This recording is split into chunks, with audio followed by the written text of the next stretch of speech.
Welcome back to The Bible is Art, where we explore the literary artistry of the Bible. And in this week, we are looking at some literary stuff on day 2 of the creation week.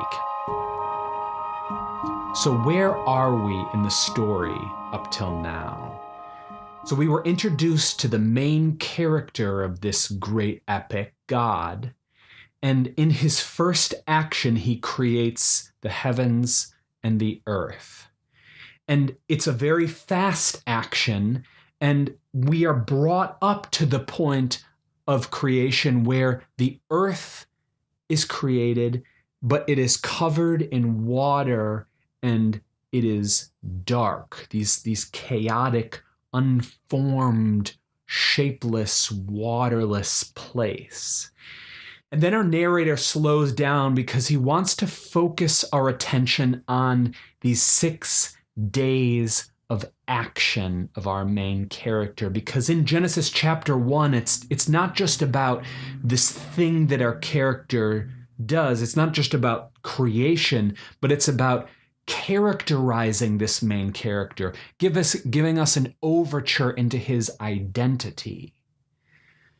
So that's where we are. And in the first slowing down action, the first day, we get the creation of light. And then on the second day, we have this.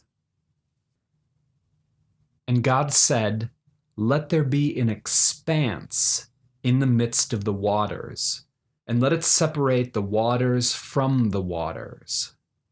And God made the expanse and separated the waters that were under the expanse from the waters that were above the expanse, and it was so. And God called the expanse heaven. And there was evening and there was morning the second day. So here is what God does.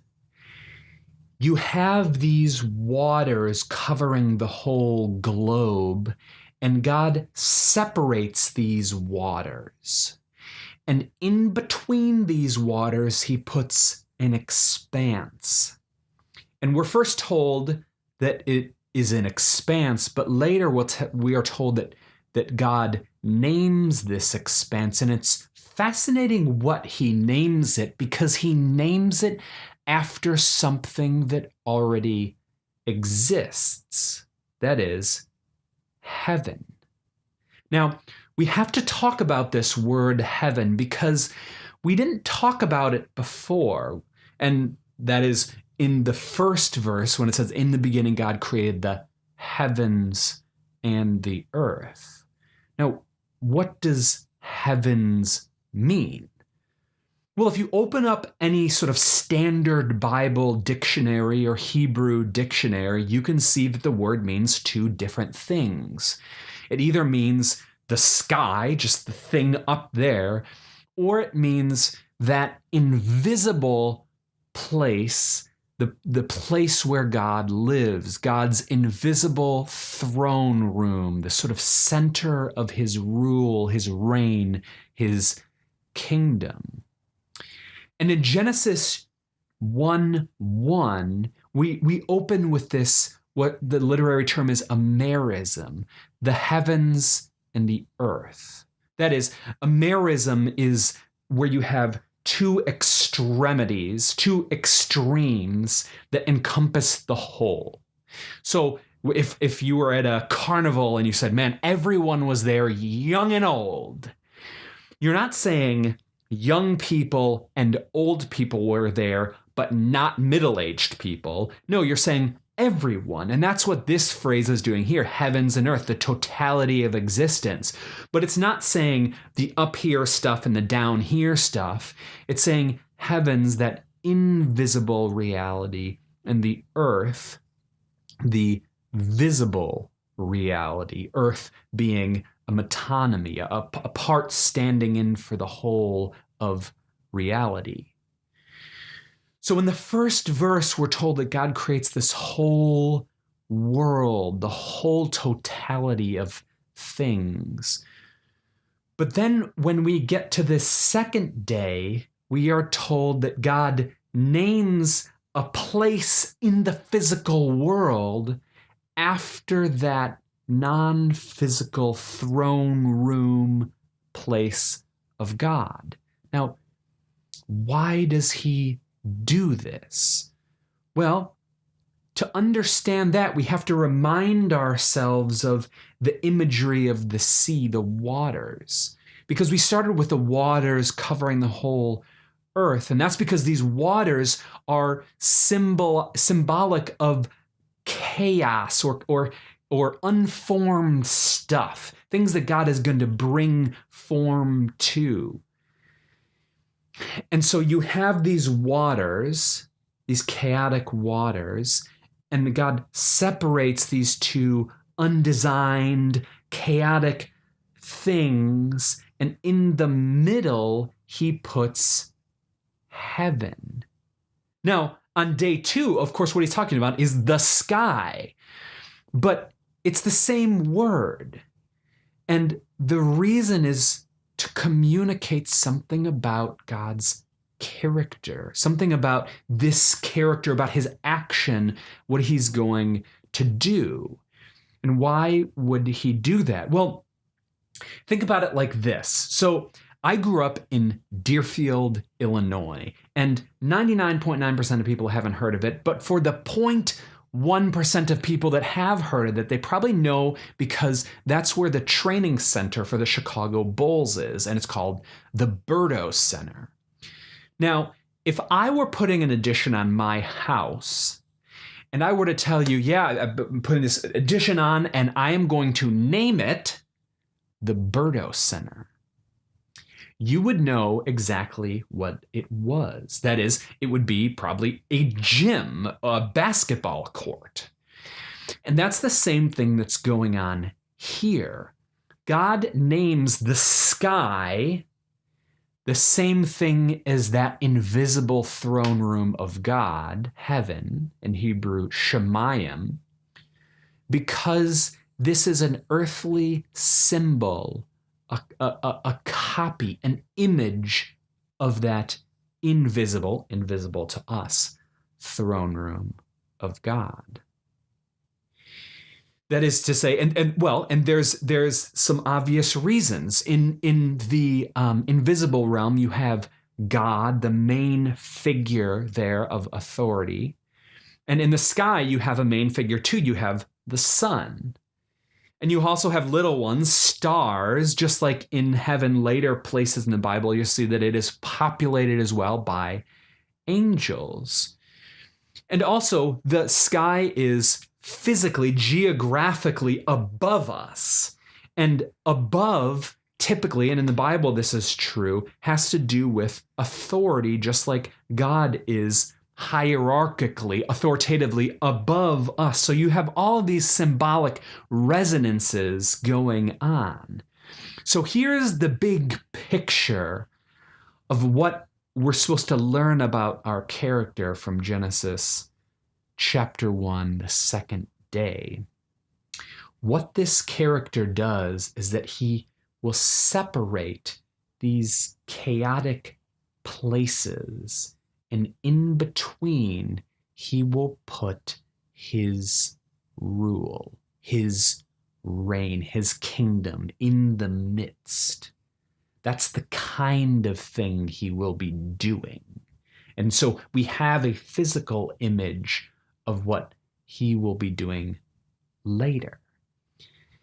And I want to show you some extraordinary examples of how this gets alluded to later in the biblical narratives. Now, there's some obvious ones you probably could think of, say Jonah or Noah, but I want to look at two ones you might not think of.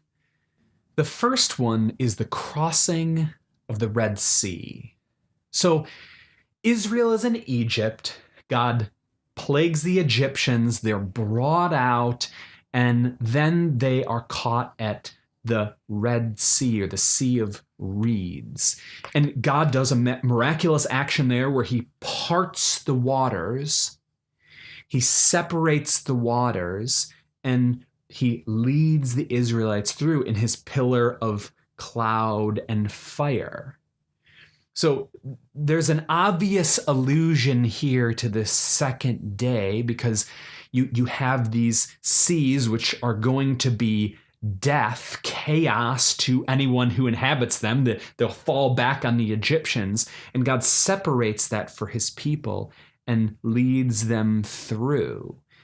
And even his sort of cloudy, heaven-like presence goes with them, because remember, he leads them in this pillar of fire and cloud. Now, this scene is also a microcosm of what's happening in Israelite history and in the narrative as a whole. Why? Well, Israel in the wilderness is in between two locations, two chaotic, difficult spheres. That is, Egypt and Canaan. They are moving from Egypt and the Egyptians, where they're enslaved, and they are moving to the Canaanites, where we're going to see endless battles and attacking. And so between these two watery, chaotic places, what does God do in the middle? Well, you have the wilderness years. And the central event of what happens in the wilderness is Mount Sinai. God's great revelation, where he enters into covenant with them, he reveals the law to them, and he builds a house, a tent, a movable house for himself so he can be with his people. That is God's kingdom coming in the middle. Extraordinary. The second example is in the Jacob narrative. And once again, you have two spheres. There's two main locations where the narrative transpires. The first one is in Israel, in his father's house, in Isaac's house. And the second one is in his uncle's house, Uncle Laban, in Paddan Aram. And so these are the two main locations where most of the narrative work happens. And in his home, he deceives his father, and his brother tries to kill him, so he has to escape there. And he travels to Laban, and there Laban deceives him. He gives him another wife he didn't work for, and turns Jacob into functionally a slave. And so these are the two poles of his existence. And once again, in between these two chaotic spheres, you have Jacob's famous dream. But it gets deeper than that, because what happens in this dream, physically in between these two locations, is he goes to sleep and he has this dream with this ladder reaching up to heaven, and angels ascending and descending, going up to heaven and coming down. And there God reveals to Jacob that he promises that he is going to give him all these great things that he promised to Abraham. But it's extraordinary, because the end of this dream, Jacob says that here is the gate of heaven. So heaven itself, God injects heaven, his reign, in between these two chaotic spheres. So what are we supposed to learn from our main character's action? Well, the thing that happens in the middle, the revelation of God's kingdom, his heavenly reign, will give motivation, energy, life, grace, so that they can interact, so they can live, exist faithfully in the chaotic waters. Love it. And that, my friends, is why the Bible is